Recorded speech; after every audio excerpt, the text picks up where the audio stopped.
Чао а тутти! Приветствую всех, друзья, на острове Сардиния, итальянская красотка, где царит дух свободы и гармонии, где величественные скалы в виде разнообразных фигур, удивительнейших форм и пропорций, цветов и оттенков, покрыты зеленейшими броккольными лесами и травами, а также лазурными бирюзовыми водами. Чтобы поплавать в них, сюда прилетают люди со всех концов земли. Сардиния прекрасна во все времена года. Сейчас весна и теплее становится с каждым днем. С каждым днем воды становятся все лазурнее. Солнышко все крепче обнимает своими сияющими, пылающими лучами окружающий мир. Сейчас Сардиния похожа на большой ботанический сад, где природа украсила каждый камушек, каждую окраину дороги, каждый уличный уголок жилища человека великолепными ароматными цветами. У нас, например, распустились розы. В моем последнем сюжете о городе Кастельсарду мы с вами любовались уходящим в море ковром из пестреющих цветов и трав, плавно переходящим в бирюзу морских вод. И сегодня, друзья, предлагаю поговорить о том, что делать весной на Сардинии. Если кто-то захочет рвануть сюда на майские, расскажу вам о том, что в мае будет хорошо увидеть здесь до наступления жары. Так как в мае еще мало людей, то вдоль дороги на остров Капрера, нашего архипелага Ла-Мадалена, можно встретить их Ле Капре ди Капрера, длинноногих, грациозных козликов. О них у меня есть отдельный сюжет, который нам доказывает, что они особенные, отличаются в частности от всех козликов Италии. Летом, так как много машин, вероятность их увидеть не так велика. А вот весной они свободно гуляют еще. И к ним даже можно вот так подъехать на машине. Они совершенно не стесняются, кушают себе.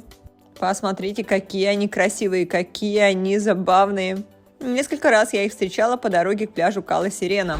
Так что, если хотите их увидеть, то первое, принюхивайтесь, потому что их близкое местонахождение выдает типичный козлячий аромат. Вполне себе сносный, но поверьте, увидеть их, понаблюдать за ними, поснимать – это большая-большая радость. И сейчас расскажу о месте, которое весной стоит посетить на острове Капрера. Конечно, погулять по местным камушкам, насладиться панорамой, которая будет с них открываться.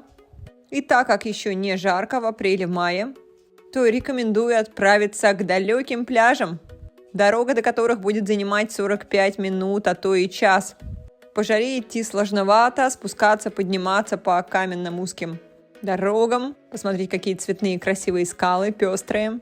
Там была Медной горы хозяйка, ящерка, Лучертула. Весной рекомендую дойти до пляжа Кала Котиччо.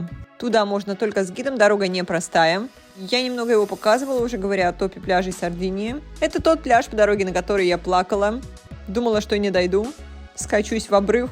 И вот в связи с этими трудностями дороги на сайте TripAdvisor мы можем найти отзывы. В основном чудесные и прекрасные, но и с оценкой единица, которая была больше поставлена, конечно, трудные дороги. Вот она, я уже немножко показываю. Красивая, пейзажная, но приходится постоянно спускаться, подниматься. Обязательно нужна обувь для трекинга. Сейчас заглянем с вами в отзывы и увидим тех несчастных людей, которые написали, что пошли сюда в шлепках и стерли и разбили все ноги. О боже! И не только на этот пляж, а на любой, в принципе, пляж Сардинии я вам советую запастись обувью для трекинга.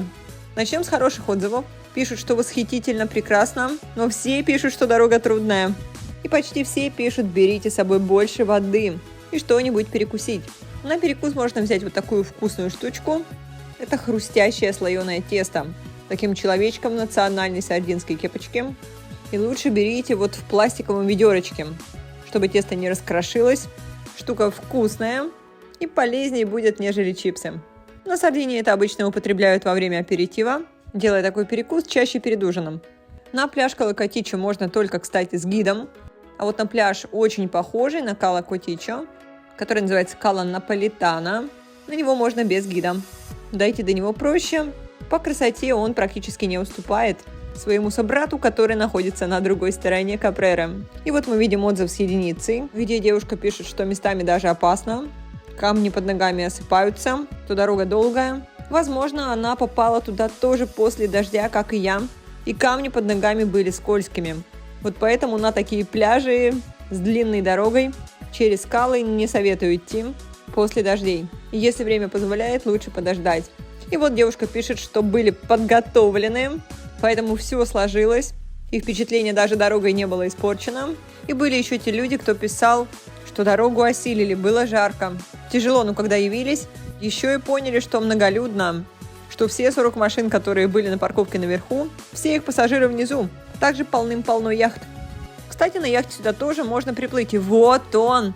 Мы уже заглядываем через цветущие красивые цветочки и видим этот кусочек рая с белым песочком, с обещанной бирюзой. Картинки не обманули, не зря я шла и плакала. Ноги разъезжались. Один из обрывов был довольно-таки страшный. Нужно было спускаться без страховки. Но зато вы посмотрите, какая красота, какое окаймление ажурно-каменное этого восхитительного пляжа. Причем я не поставила никаких фильтров. Это настоящий живой цвет этого места. Чистейшая вода. Вот поэтому я советую сюда приходить либо в мае, либо в начале июня. Да, можно, в общем-то, и в апреле, если вы здесь в апреле. То бишь, пока сюда не набежал народ. Потому что люди, не гнушаясь трудностями дороги, бредут сюда, как паломники, к этим великолепным местам. Потому что здесь чудесная неземная красота. Один мужчина в отзыве написал: «Забудьте о Карибах. У нас есть свои Карибы в Европе, это Сардиния». Другой написал, что после визита на этот пляж он стал для него единственным в мире местом, парадайзом, куда он хочет вернуться и провести здесь как можно больше времени. И я бы тоже отдала этому пляжу первое место. Из всех прекрасных пляжей, которые я видела на Сардинии, он действительно потрясающий. И как и на пляже Кала-Сирена, я рекомендую вам делать фото именно с камней, со скал. Потому что когда мы будем уже на берегу, увидите, то камера уже не будет передавать вот такой бирюзовый, невероятный цвет воды. Конечно, глядя на него, так и хочется окунуться в эти лазурные чудесные воды. Не знаю, вернусь ли я туда летом или, возможно, осенью, когда еще море будет теплое. Пока мне удалось там только позагорать, полюбоваться этой красотой, величием природы, где думаешь, как Ломоносов сказал в одном из своих стихотворений, поражаешься, коль велик Творец. То есть все настолько чудесно продумано, все настолько красиво, гармонично, что кажется, ну вот кто мы такие, чтобы испортить эту красоту, это величие. Представьте, если мы здесь поставим мусорные баки, туалеты, натыкаем домов. Кстати, вот он тот хлебушек, который я вам показывала, для сардинского аперитивчика, который я решила разделить с ними. Если помните, то это и габиани, чайки, да, местные. Возвращаясь к разговору, представьте, да, если натыкаем домов, то это все потеряет свой первозданный шик. Тот прекрасный образ, каким он изначально был задуман. И человек тоже был задуман, мне кажется, точно как творец. Не как разрушитель, а как созидатель и творец своей жизни, своего прекрасного пути в этом мире. В заботе о нем, в сохранении его в том прекрасном первозданном виде, каким он был дан нам. Вот на Сардинии мы видим домики людей, они прямо вписанные в скалы. Снова видим козликов Капрера, вот они красавчики. И тут я стала свидетелем разговора владельца одной яхты, на которую мы пришли посмотреть, потому как нам нужно выходить в море. Если помните, мой муж морской биолог, это основная часть его работы. И хозяин яхты сказал, что вот как же так на Сардинии почти все, с кем он работает, кто целыми днями в море, кто возит туристов, в сезон и вне сезон, почти все иностранцы, мало сардов, что как-то они не хотят продвигать туристический бизнес, не хотят целыми днями, сутками зарабатывать деньги. На что коллега мужа, она родом с Сардинии, сказала, ну люди не хотят так жить. Что это за жизнь, не видеть свою семью, не видеть, как растут дети. Зарабатывать деньги – это хорошо, говорит она, но если людям достаточно того, что они зарабатывают в летний период, то из тех даже, может быть, немногочисленных морских прогулок, которые они делают, им хватает на жизнь. Да, они не живут в роскоши, не шикуют, но они счастливы. Мне нравится, что на Сардинии в основном люди не гонятся за деньгами, но за счастливой жизнью со своей семьей, да. И если вспоминать литературу, например, господина из Сан-Франциско Бунина, который заработал денег, везет свою семью к прекрасным берегам. Кстати, сначала Южной Италии. Всю жизнь он зарабатывал, всю жизнь он мечтал. И во время путешествия умер, так и не доплыв до берегов мечты. Но каждый из нас решает сам для себя. Выбирает сам для себя путь, дорогу. И, возможно, кому-то в нашем мире удается сохранять гармонию. Как зарабатывать деньги, так и сохранять теплые отношения со своей семьей. Успевать, скажем, делать все. Однако всегда счастливее тот, кто не откладывает свое счастье на потом, а счастлив здесь, сегодня, сейчас. И, возможно, в вашем весеннем путешествии по Сардинии вас осчастливит город Альтьери. Это один из небольших городочков Сардинии, куда, может быть, вы заглянете по пути. Решила вам его немножко показать и сказать, что здесь очень вкусное, потрясающе вкусное домашнее вино. Сейчас на Сардинии сезон клубники, и в одном из своих коротких видео я рассказала, как приготовить традиционную для Сардинии мочедонию. И готовить ее я научилась именно здесь, в этом замечательном маленьком городочке, где родился мой муж, куда мы заехали в гости с замечательной тетей Марии, которая нас угостила вкуснейшим обедом и рассказала мне, как готовить мочедонию, добавляя в нее домашнее вино. И вино здесь, конечно, не поддается никакому описанию. Оно легкое, оно вкусное, и от него совершенно не чувствуешь себя охмелевшим. Как я уже говорила, на Сардинии у каждого места, у каждого поселочка, у каждой деревеньки есть своя какая-то партикулярита, то есть особенность. И когда вы приезжаете, то можете спросить, поинтересоваться, что является, так сказать, местной фишкой, чем гордятся жители этого места. Вот мы с вами увидели такой старинный фонтан. И есть еще одно удивительное место на Сардинии, куда можно заглянуть весной, где приятно будет погулять. Если будете рядом, это недалеко от Темпио, то можете заглянуть. Это небольшой садик с тысячелетними оливковыми деревьями. Называется Оливастри Миллинари. Вот это кажется совсем неприглядным, но, конечно, ведь дереву 4000 лет. Вы только себе представьте. Эва, могучая и древняя, если вспоминать фильм «Аватар», как только поднимешь голову вверх, то вспоминается сразу этот фильм. Такой могучий стебель у этого дерева. В целом такое довольно приятное место. И если от него подниматься вверх, прямо уже будете чувствовать, как поднимается высота, как поднимается давление. Закладывайте уши. И на этой высоте, недалеко от Темпио, вы найдете американские секвойи. Вот они. Очень хорошо здесь дышится, несмотря на такую высоту. Вы можете сказать, что здесь делают американские секвойи, как они сюда попали. Неужели надуло ветром? Но совершенно нет, их сюда привезли намеренно. На Сардинии была военная американская база, и, возможно, согласие местных для разнообразия местной флоры попробовали посадить такие интересные деревья. Огромные, величественные. В Америке они просто гигантские. Но на Сардинии они до таких размеров не доходят, не превышая по высоте большие местные хвойные. И когда вы едете вдоль дорог по Сардинии, смотрите, вы можете увидеть этих милашек, которых много пасется вдоль дорог по горным склонам. Эти чудесные овечечки паслись недалеко от нашего дома, в городе Ла-Мадалена. И абсолютно точно всегда стадо овец я стабильно вижу после поворота из Палау в город Тольбия. Если будете там проезжать, то вы их тоже увидите. На Сардинии овца – это очень важное животное, потому что из молока овцы делают знаменитый сыр пекорино. Традиционный сардинский сыр. По вкусу он разный в зависимости от сезона. И есть даже сыр с червями. Пока прогуляемся к морю, расскажу вам о нем. Во время кавалькады на большом рынке я его попробовала. Когда только приехала на Сардинию, не поняла, что мне дают. И когда я увидела что-то беленькое внутри, хорошо, что я не спросила, что это, муж потом уже после объяснил. Могу сказать, что сыр как сыр вкусный, но гиперпротеиновый. Называется касу марцу. В нем будут живые личинки сырной мухи.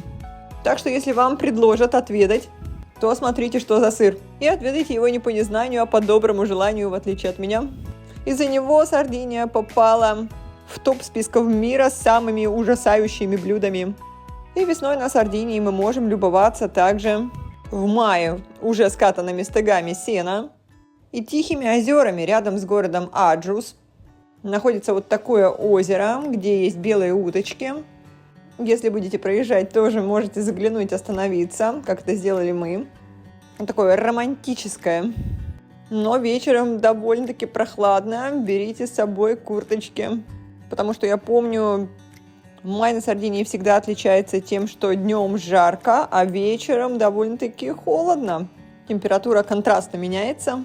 И обратите внимание на уточку необычной расцветки, такая интересная. И в мае и на Сардинию тоже прилетают они. Не знаю, как вы, но я в детстве их ловила. Потом, конечно, отпускала. Это местный майский жук. Посмотрите, какой он интересный, большой, глянцевый. Я помню еще с детства, если короткие рожки, то это девочка. А мы с вами едем дальше. И переходим к части видео, где я вам покажу сакральное место для Италии. Важнейшее – это виноградник. Сейчас вы видите нашу дорогу на Пасху. Написано «Темпио Паузания». Вся дорога искрится желтыми цветами, и все поля сейчас сияют золотом. И на Сардинии говорят, что на Пасху всегда дождь льет целыми днями. Но вот нам с погодой повезло. Дождик был, но не такой значительный, как то обещали. Просто Пасху на Сардинии во всей Италии принято встречать с семьей. В пасхальную традицию входит, к сожалению, кушать ягненка. Местный пасхальный кулич называется коломбо. И яйца на Пасху едят шоколадные, большие сюрпризы внутри. А мы добрались уже до виноградника. Вот такая калиточка нас встречает. Закрыто, значит, войти мы не можем. Без приглашения на то. Конечно, в Италии и на Сардинии тоже. Там, где есть виноградники, часто рядом находится какой-то ресторанчик, какой-то магазинчик, где можно купить настоящее домашнее вино. На Сардинии чаще всего красное вино – это кананау. Еще я узнала об одном сорте, более легком, который называется Моника. И белое вино называется верментино. Его, конечно, по традиции пьют с рыбкой, с морепродуктами.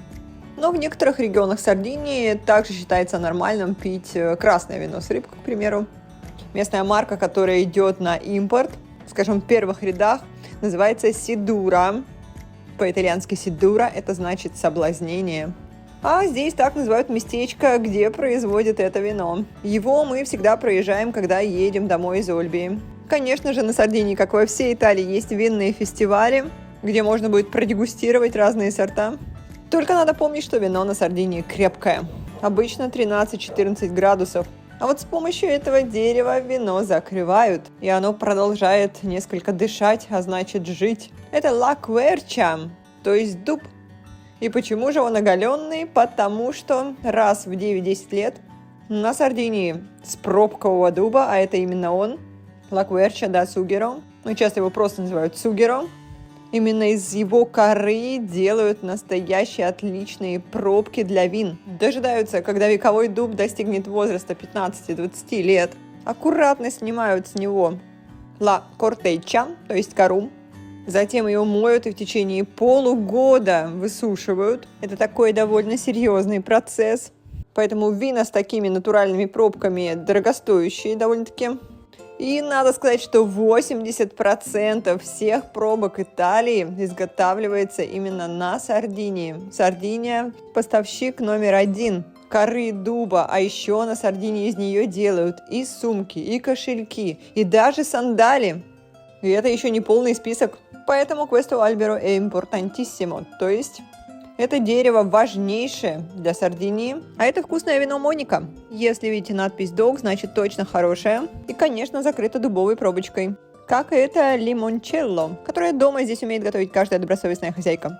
А туристы в качестве прекрасного и легкого сувенира могут увезти фигурную пробку, например, в виде такого петушка. Потому что больше всего делается пробок в регионе Галура, а иль галло значит петух. А вот эти зелененькие плоды, похожие на грушу, не что иное, как инжир. И, возможно, когда-то его выращивал станционный смотритель. Да-да, они на Сардинии тоже существовали. И, возможно, с ними тоже, как-то у Пушкина, если помните его произведение «Станционный смотритель», конфликтовали на пустом месте уставшие от дороги или недовольные этой дорогой пассажиры, путешественники, вымещая на этом бедном человеке все свое недовольство. В его функционал входило помогать путешественникам их ориентировать, помочь с размещением на ночь, с повозкой, с лошадьми, во времена, когда это было актуально.